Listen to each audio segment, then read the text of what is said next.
You know, this feels a lot like the last time I looked at this franchise. I was looking at just the first game in a series, which, in basically every way, felt like Act 1 of a series. I mean, good lord, the ending? What the hell? What happens next? Anyways, that being said, I have to admit that I don't really care for most of the finale of this game, because most of this game felt really nice and low tier in a way that made sense, and then all of a sudden, mecha! I mean, I know, it's a JRPG and it's a Japanese thing in general, so of course mechs are gonna happen, and I even like mechs. Not these type of mechs, but mechs in general. It's just out of nowhere, mecha! Why? Anyways. For anybody curious, I was playing on the PS3 version. Gameplay. So, one of the first things that I was reminded of while playing this game, well, there's actually two other games I was reminded of most. One was Final Fantasy X, and one was basically all of the recent Fire Emblems. I liked the tactical links thing, because it's the kind of thing that, for the most part, didn't really seem to be that useful, if I'm being completely honest. Not unless you get, like, a full link going across the entire crew. But it just felt like a nice way to kind of have a bit of story and gameplay integration there. As the class members are getting closer, they work better together, and thus they actually literally have not only a metaphysical connection with each other, but literally act better in a team, knowing each other's moves and move sets in order to be able to work better. That just makes sense to me, and I kind of like that mechanic when it comes to gameplay. I feel like it doesn't quite come off the way it should be, but I mean, this is a PS3 game, or a Vita game if you prefer, so obviously this, is a slightly older game. It doesn't have all the advantages of that. I do have to say, though, Burst really was useful in several occasions. That was a very fun thing. I also kind of like the... well, I mentioned Final Fantasy X, so the combat system, the actual specific combat, not the gameplay, but specifically the combat, felt the most like FF10. Your typical standard turn-based game where you can actually see the initiative order on the left and everything that's going to interact with and change that initiative as you go through, which is great, actually. I actually really enjoy that type of combat. I've never really been more in favor or less in favor of turn-based versus ATB versus pure action. I guess that's actually three things, not two. But I do like a good turn-based game, and I enjoyed the combat of FF10 just as much as I enjoyed the combat here. So it was a lot of fun to be able to go through that and try to... I don't know. It adds for a very deliberate pace. And the funny thing about that deliberation is decided entirely by you, the player. You decide exactly how fast everything goes. If you start to memorize where all the menus are, and of course you have the little shortcuts you can do, that so any given turn can go very quickly, or you can just pause and sit for a moment and think, which is one of the benefits of anything that happens to be turn-based. It's just a nice little thing, and I enjoyed that. But I mentioned the FF10 thing as well, because I got this really weird vibe. Like, the whole game I had that kind of, FF10-y kind of a thing. And then Valimar shows up, and we start fighting with Valimar, like, right at the end. And it's like, wow, this feels exactly like if I had just summoned something as Yuna in FF10. I honestly wonder if any of that was a deliberate parallel, or if that was just something that happened as a consequence. I have no idea. I just wanted to comment on that because it was interesting. I do have to say, by the way, I'm really curious if anybody else who's played this game leaned as heavily as I did on buff food, which I used constantly, because... and your strength goes up. Although, really, the big one was speed. Speed was just king in this game. I didn't actually get to try this out fully, because I didn't have the time to really spend to get all the gear in order to make this work properly. But I'm told that you can get a full-on evasion tank thing going if you use Insight, along with a bunch of other a bunch of other equipment that pushes your evasion. I like it has those options. I also... the gameplay was good. Let's just finish with saying that. It was also a really weird game to play immediately following the Xenoblades. I don't even remember if this is supposed to be before or after the Xenoblades in my schedule, but I played Chronicles X and then Chronicles 2, and then I played this game. And going straight from those full-on ARPGs where you have no control of your party members to a typical tactical game like this, which was far more turn-based, was just... ugh! Like downshifting on the highway, mentally speaking. But it was a nice breather. I never got bored. I never got bored of the combat. I think at least part of that is helped by the music, too. I really enjoyed the music of this one, although, funnily enough, the two that stuck with me the most are the ones, as of right now, are the ones that I basically just heard. The song that plays in the lead up to the last boss fights with Scarlet and then, excuse me, Vulcan, then Scarlet. No, it's not actually Vulcan you fight. Is it Siegfried? The dude, and then Scarlet, and then, of course, Crow. But then there's also the actual final boss fight itself with C, which was a really awesome song. And for the most part, that helped me to keep in the flow of things. But also, I have to talk about the voice acting. Now, the voice acting actually felt pretty good. Most of the voice acting was decent. There wasn't any of the voice direction problems that I've mentioned with regards to the other games I've covered recently. But the voice acting was very intermittent, which just drives me batty. I get why people do that. I just hate it. I know that's just a personal preference thing, but I hate how there'll literally be scenes where it's text, text, text, text. Anyways, I'm Elise. God, I hate it when I do that. I'm sorry, it's just a personal preference thing. The voice acting was still good, and it was at least still there for most of the major cutscenes, so that's something. I kind of wish they'd just gone all or nothing, if I'm being honest, though. But that's just a preference thing, like I said earlier. I do have to mention one thing, and this I wanted to talk about this earlier, but this is kind of drifting into story. The story, like I mentioned, aside from the mechas right at the last minute, was very grounded, but also I got a similar vibe as I did from the last Trails game I played, in that it feels very well constructed. Like someone sat down with multiple pieces of paper and multiple charts and multiple, boards or whatever, and actually sat down and said, okay, this person's here, they connect to this person's here, they connect to this. Someone did their history and backward to make sure that everything makes sense in universe and everything connects appropriately in universe as it should. It adds a wonderful layer of near continuous believability throughout the entire work. Obviously, this didn't really blend over all that much to the previous Trails of games, which, to my understanding, happened before this game. Although it was nice to see Oliver again, even in the same general outfit when he first shows up. And, of course, we also have the occasional Ouroboros, or Ouroboros, if you prefer, interactions, because we know that they're involved at least a little bit on the side of the Imperial Liberation Front. Oh, and then there's Sharon. What the hell is she doing here? Although I do have to say, I find myself once again wondering what the hell Ouroboros actually wants. Like what their actual goal is. Now, I don't want to spoil future things on this one, and again, I haven't played 2 or 3 or 4 of this series, of this particular section of this series, of the Cold Steel series, but...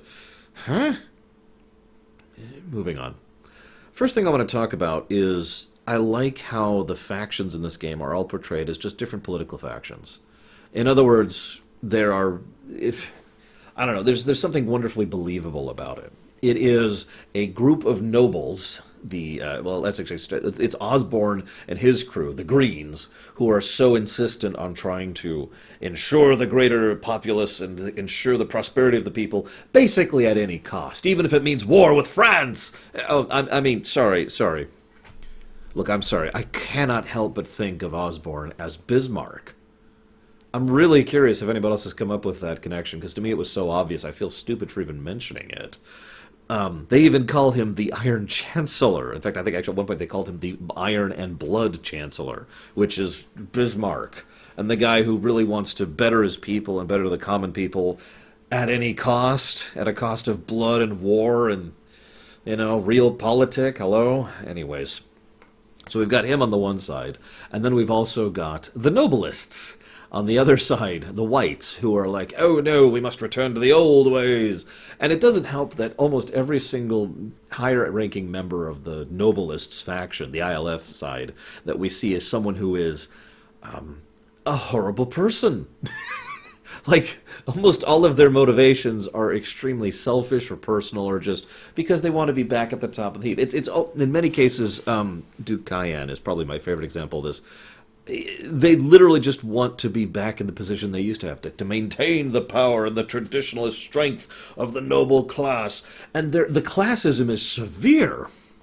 In fact, one of the things I like was that Oliver, one of his motivations for starting Class 7 was in order to try and force the beginnings of what might eventually be societal progress by showcasing that your birth doesn't really indicate your status.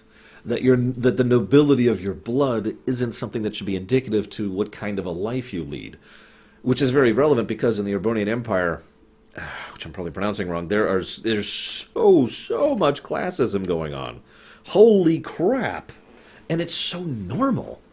That's the really interesting thing, because based on what I saw in Trails of the Sky, the previous game that I covered, and based on what I've seen in this game, it feels like this is one of the only holdouts of that kind of mentality, of that truly caste-based, tiered system of status when it comes to whether you are noble blood or common blood. I say caste, that's not actually accurate, but it's very similar to that. You know, you are high birth or you are low birth, period. And that infects everything. One of the things I do like that they did with the whole schoolyard perspective is showing how even kids, naturally, would still have the exact same kind of biases that their parents had, because who do you think taught it to them? Thus kind of showcasing how this cycle of classism has been perpetuated for however long it's been at this point. So that's what the other side represents. Let's call them the obviously bad guys. I do have to mention, though, from what I understand, because obviously I do research for these things, from what I understand, they don't really showcase a whole lot of the actual Noble Alliance or presentation of that until more later. Like, that really becomes a thing later on. All I have to say about it right now is I really do like this politics versus politics kind of conflict. That leads me to talking about the classroom thing. Okay, so I've played Final Fantasy Type 0, and I've played this, and I am aware, although I wasn't aware of this until last year, the year before last, it's fairly recently in my life, that apparently the whole class thing, the school thing, is a really common storytelling trope over in Japan. I wasn't aware of this. I have only, to date, encountered 3 examples of this, counting this one. But having studied this and having been told about this, I actually asked my sister, who's far more prolific when it comes to both manga and anime, about this. It is an extremely common storytelling trope, to the point where there's actually quite a few fan concepts as well, centered around, you know, here's such and such, but in school, you know, that kind of a take on things. Which, it's funny because I myself have independently thought of that for a couple things, because I think it'd be a nice change to the dynamic. Because the idea, and this is just from my perspective here, is let's take something, I don't know, Star Wars. Okay, Star Wars, but in school. And so you kind of bring everything down a little bit. What it does is it reduces the stakes, but also makes things more, for lack of a better term, human, at least assuming you do it right. Because now it's about ideas and concepts, interactions between people that we've all probably been through back when we actually went through school. And thus it adds a huge layer of relatability to the otherwise dynamics that already exist. At least that's what I think from a theoretical perspective. And I do think they do a good job with that, like I mentioned with the classism thing earlier. But at the same time, just like with Type 0, it's a class of superpowered dooms who know how to use their orbals very well. I mean, there's a reason we all have the red jackets, right? It's because we're the ones who are best attuned, and therefore basically can be the best in combat. Okay, excuse made, I get it. But at the same time, the amount of combat prowess we portray throughout the course of the game, I don't know, it loses me somewhere along the line. I know that it's a military academy, I get it. It's just, I'm not into watching girls and in short skirts fighting giant mechas. That's just not my, I'm not that demographic. I suppose the nicest way to put that. Coffee, right? So it was an interesting perspective, but it just kept losing me. The narrative just kept losing me because it would go back to class. Well, actually, no, that's not true. It would go away from class. The class perspective was the most interesting parts to me. I know that sounds so strange given what I just mentioned, but the moments where you have the connection missions or whatever the hell they were called between people, or you could go, the concert, right? And you have to actually undertake a quiz, and they actually give you the information that you can do to go through that. And the discussions about what's going on in the world around you. Like if I was, a stupid statement, I know this is segueing, but if I was to make a school game, I don't know what this genre is called, help me out guys. If I was to make a school game, what I would do is I would set it in the middle of another grander story. And so the people in this school read reports or hear from things or are affected by what's going on, but the focus of the game is always on the school.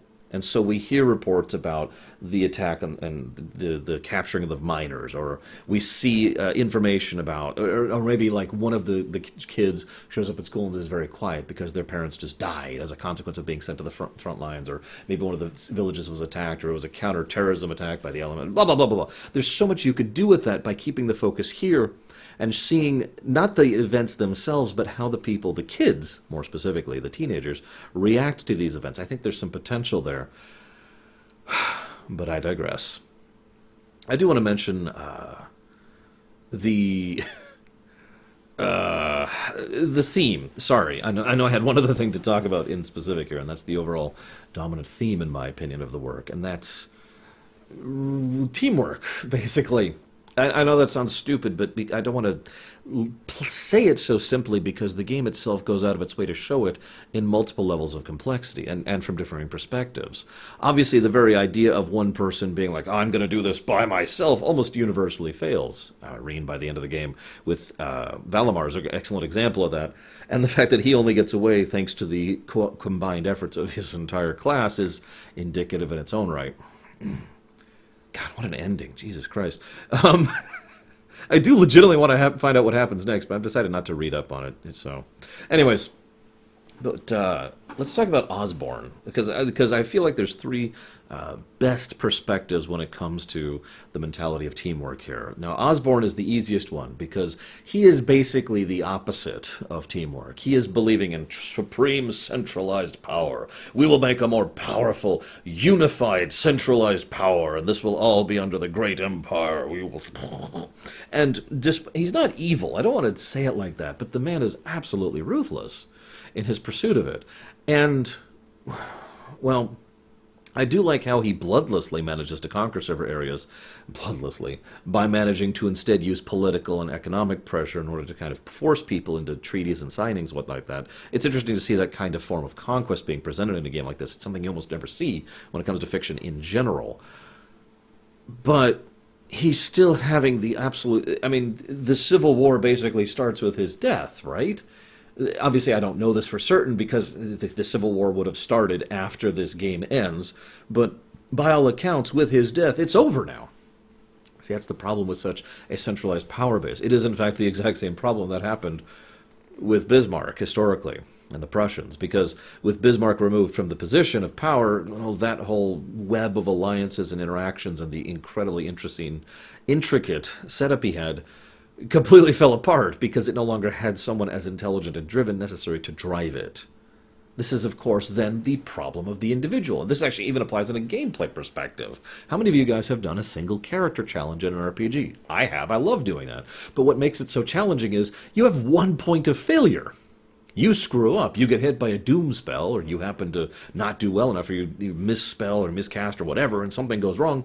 You're dead. There's no recovery possible, because there's no one else to recover you. Make sense? And it's the same idea on the macroscopic scale here. Forgive me for borrowing that term. It's the same thing with regards to the political scale. This empire is screwed without Osborne, by all accounts. I don't know if this is true, but I certainly predict it as such, which, of course, leads me to the nobles. Now, the nobles, they're kind of...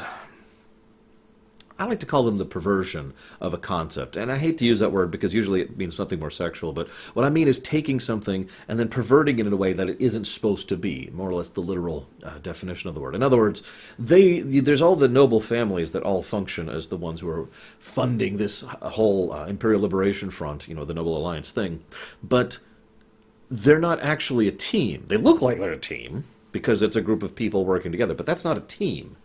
That's a group, or a mob at worst.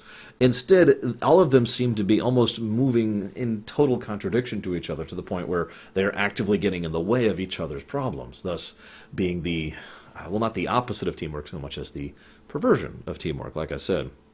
The exception to that, of course, being C and Scarlet are probably the only two who really actually had anything close to actual legitimate teamwork, and both of them are terrorists who want to take down Osborne because he's wrong, yo! Not that I don't understand their point, it's just...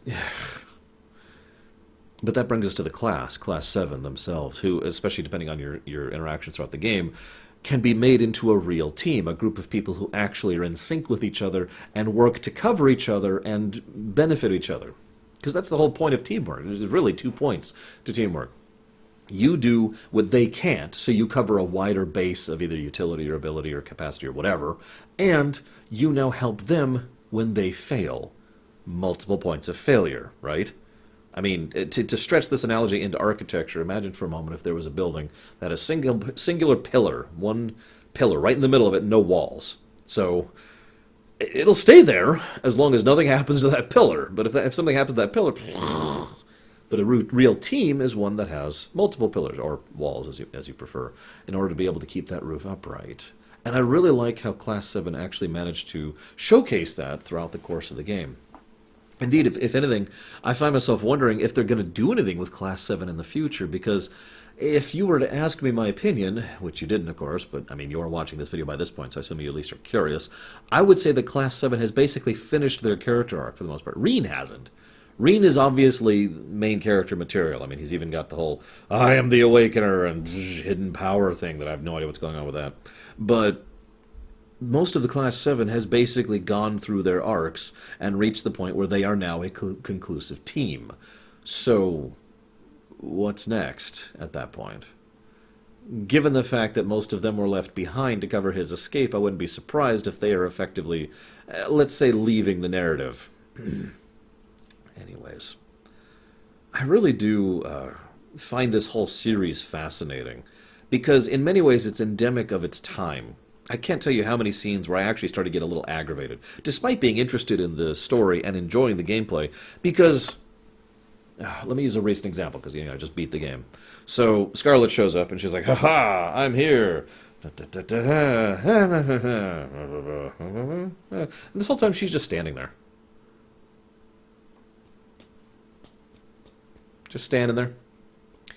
Oh, we're ready to fight, though. Okay, and now we're ready to fight. Nope, hang on, we gotta talk a little bit more. Like, I'm reminded of Golden Sun, as weird as that may sound, because it feels like a lot of scenes, the pacing, the specific pacing of the individual scenes just feels off to me.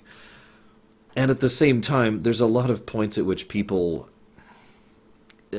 Well, it's kind of the Xenosaga problem, I've mentioned this before, where people will say a little bit too much because the people making the game didn't have any other tools to get across exactly what people were thinking. They didn't really have facial animation yet. They didn't really have much of the actual physical animation beyond the basics, so people had to say what they feel, and thus I feel that kind of stretches out the dialogue. So there's several large chunks which is like, yeah... Okay. Let me give you a direct example. During, I mentioned there was a song I really liked. It's the one that plays when the faculty staff takes out the 2 tanks. This is right towards the lead up to the final battle. Or the final battles, I should say. And it's like, oh man, this song is awesome, and I'm getting pumped, and they're out there, and they're like, yeah, we're gonna wreck stuff, and there's some good dynamics. And then the scene goes on and on and on and on and on. And the longer I sat there, as the song continues to play over and over, I just kind of slowly deflated, like, okay, why is this still happening? Okay, then the mechs show up. No, still more.